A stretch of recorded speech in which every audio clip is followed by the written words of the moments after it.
بس انت بدلت الملعب.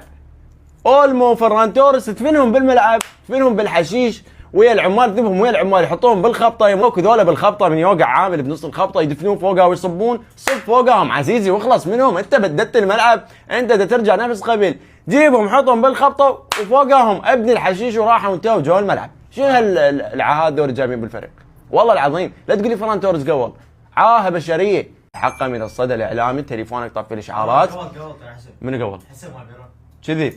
فران توريس هو افضل لاعب موجود بنادي برشلونه بصراحه، لاعب رهيب شقاقي، اتمنى ان اشوفه اساسي دائما. وموضوع الخبطه وانه تدفنوه بالخبطه، فما انسان هو بالنهايه انسان، تدفن انسان بخبطه، انت شنو ما عندك دين وضمير ومعتقدات؟ اي فلا تنسى تتابعني، والله لا تنسى، انت تنسى وتابعني. بس امه تحبه، ماك واحد يحب فران توريس غير امه. بصراحه داني اولمو يعني انت حتى الفضل اللي يسوون اياه برشلونه محاولوا ان يسجلوك، والله حرام بيك، والله حرام بيك. باعوا الرافعات، باعوا تليفوناتهم، واحد بايع الحصه مالته جايب طحين والعدد زني بايعين حتى يسجلوك. هاي تالي هذا المستوى الخايس المعفن تقدمه. بالنسبه لمباراه نادي برشلونه اليوم، فنادي برشلونه قدم مباراه جدا رهيبه جدا جميله، ما عندي هوايه كلام سلبي عن المباراه غير انه انا كمدريدي جدا استمتعت بالمباراه للامانه. متعه. سبوتيفاي كامب نو يقدم اداء عظمه، وهذا اعتقد بسبب انه تغيير الملعب، لان كان الثيل هناك تعبان يزحلق، فالملعب الجديد مؤثر جدا على اداء برشلونه اليوم. مثل ما شفنا برشلونه يقدم عظمه داخل الملعب، بعيدا عن انه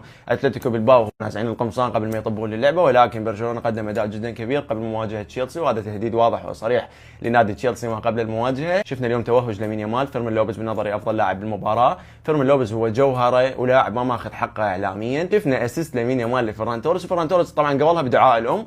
دعاء الام دائما، دعاء والدتك هو بطاقتك الرابحه بالحياه، والله العظيم اللي امه تدعي له الله يوفقه بالحياه دنيا واخره، فانت داعيت لك امك، ولو ما مقولها انا متاكد لامين يامال ينزل يصرخك بالقندره.